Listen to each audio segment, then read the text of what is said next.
Good morning, student. Today I will teach you Physical Education, Unit 5, Children and Women in Sports. तो पहले हम पढ़ेंगे motor development क्या होता है. Motor development only happens when the child is biologically and mentally ready for it.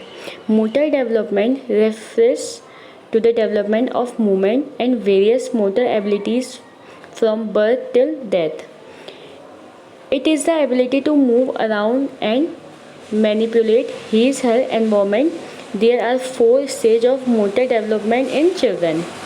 Infanthood 0 2 years, early childhood 2 6 years, middle childhood 7 12 years and later childhood 12 years and later. इसका मतलब क्या है? जो आपका मोटर डेवलपमेंट है, इसका मतलब क्या है? मोटर विकास केवल तब होता है जब बच्चा जैविक और मानसिक रूप से इसके लिए तैयार होता है. मोटर विकास मतलब जन्म से मृत्यु तक आंदोलन और विभिन्न मोटर क्षमताओं के विकास से है. यह उसके चारों ओर घूमने और उसके पर्यावरण में हेरफेर करने की क्षमता है. बच्चों में मोटर विकास के 4 चरण हैं. इन्फेंटहुड 0 2 ईयर्स, प्रारंभिक बचपन 2 6 ईयर्स, मध्य बचपन 7 12 ईयर्स, बाद में बचपन 12 वर्ष और उसके बाद होता है. उसके बाद आपका आता है the first stage is marked by extremely rapid growth and development as is the second stage. By the age of 2 years, this development has begun to level out somewhat. The final stage does not have any marked new development, rather it is characterized by the mastering and development of the skills achieved in the first 2 stages. Before the stage of childhood, there is the age of infancy that is from 0 to years. इसका मतलब ये है कि जो पहला चरण होता है वह अत्यंत तीव्र वृद्धि और विकास द्वारा चिन्हित है, जैसा कि दूसरा चरण है. 2 साल की उम्र तक यह विकास कुछ हद तक बाहर शुरू हो गया है.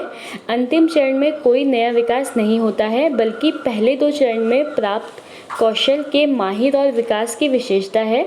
बचपन के चरणों से पहले शिशावस्था की उम्र होती है, जो 2 साल से होती है. उसके बाद आता है टाइप्स ऑफ मोटर डेवलपमेंट. तो इसके 3 टाइप्स होते हैं. 2 types of motor development skills.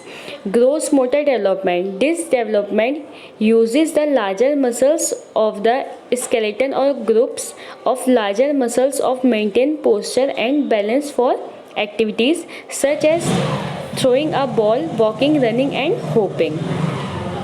उसके बाद आता है fine motor development. This development uses the smaller muscles of the hand, feet and face for more precise activities such as eating, speaking, playing with toys and eventually writing. इसका मतलब होता है कि जो टाइप्स होते हैं मोटर डेवलपमेंट के, वो होते हैं मोटर विकास के प्रकार. 2 प्रकार के मोटर विकास कौशल हैं. सकल मोटर विकास. यह विकास कंकाल या बड़ी मांसपेशियों के समूह का उपयोग करता है ताकि गेंद फेंकना, चलना, दौड़ना और होपिंग जैसी गतिविधियों के लिए मुद्रा और संतुलन बनाए रखा जा सके.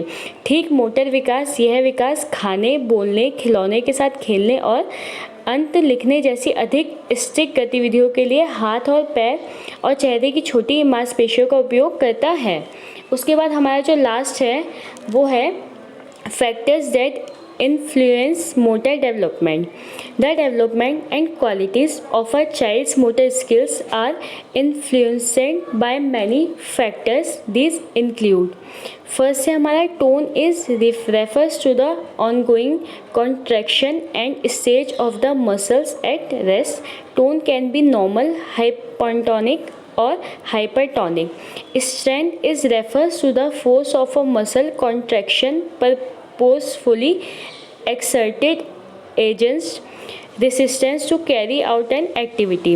Endurance. This is the ability to maintain the exertion required for an activity.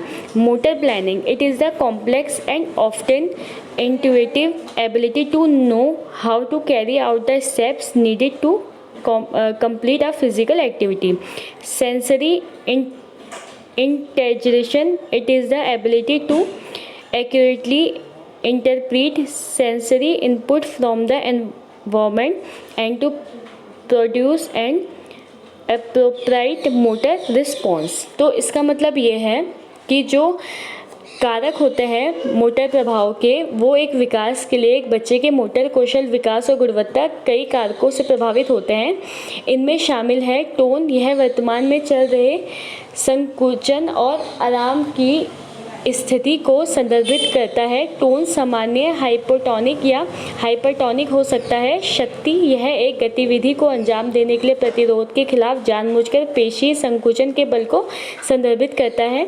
धीरज, यह एक गतिविधि के लिए आवश्यक परिश्रम को बनाए रखने की क्षमता है। मोटर योजना, यह एक शारीरिक गतिविधि को पूरा करने के लिए आवश्यक चरणों को पूरा करने के लिए जानने की जटिल और अक्सर सहज क्षमता है।